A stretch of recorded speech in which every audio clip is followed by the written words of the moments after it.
أعوذ بالله من الشيطان الرجيم. بسم الله الرحمن الرحيم.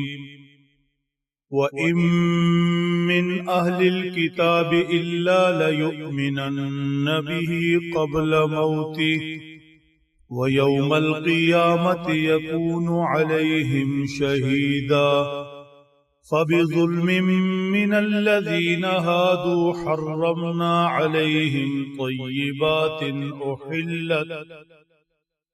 أحلت لهم وبصدهم عن سبيل الله كثيرا وأخذهم الربا وقد نهوا عنه وأكلهم أموال الناس بالباطل وأعتدنا للكافرين منهم عذابا أليما. صدق اللہ العظیم. یہود کے حالات تسلسل کے ساتھ ذکر ہو رہے ہیں. ان کی سرکشی، نافرمانیوں کا تذکرہ ہو رہا ہے. من جملہ ان جرائم میں سے ایک جرم سابقہ زیر درس آیت شریفہ میں گزرا کہ یہ سیدنا حضرت عیسیٰ علی نبینا وعلیہ الصلاۃ کا انکار کرتے تھے. اسی حوالے سے مزید ارشاد فرمایا وَإِن مِّنْ أَهْلِ الْكِتَابِ إِلَّا لَيُؤْمِنَنَّ بِهِ قَبْلَ مَوْتِهِ.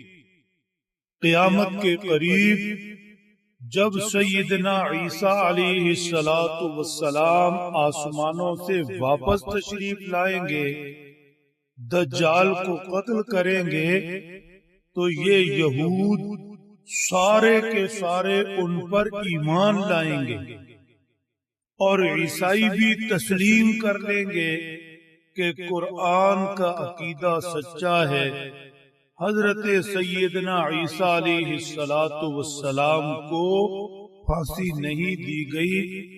اللہ نے انہیں حسب قرآن آسمانوں پر زندہ اٹھا لیا. وَيَوْمَ الْقِيَامَةِ يَكُونُ عَلَيْهِمْ شَهِيدًا. اور فرمایا قیامت کے دن یہی حضرت عیسیٰ علیہ السلام ان دونوں طبقات کے خلاف گواہ کے طور پر کھڑے ہوں گے. ہر دو طبقات کے خلاف گواہی دیں گے. یہودیوں کے خلاف ان کی گواہی اس بات پر ہوگی کہ انہوں نے حضرت عیسیٰ علیہ السلام کا انکار کیا، آپ کی نبوت کو تسلیم نہیں کیا، کافر ٹھہرے. اور عیسائیوں کے خلاف اس بنیاد پر گواہی دیں گے، اس بات پر کھڑے ہوں گے کہ انہوں نے حضرت عیسیٰ علیہ السلام کو خدا کا بیٹا کہا. فرمایا فَبِظُلْمٍ مِّنَ الَّذِينَ هَادُوا حَرَّمْنَا عَلَيْهِمْ طَيِّبَاتٍ أُحِلَّتْ لَهُمْ. یہودیوں کے ایسے ہی جرائم جن کا تذکرہ ماقبل تسلسل سے ہو رہا ہے، ایسے ہی جرائم کی وجہ سے اللہ جل شانہ نے انہیں دنیا میں سزا دی. اور سزا کی شکل یہ تھی کہ پہلے لوگوں کے لیے جو چیزیں اللہ نے حلال فرمائی دی، ان کے لیے حرام قرار دے دی. ان کے لیے ان چیزوں کا استعمال گناہ قرار دے دیا. یہ دنیا کا عذاب ہے، یہ دنیا کا عذاب ہے.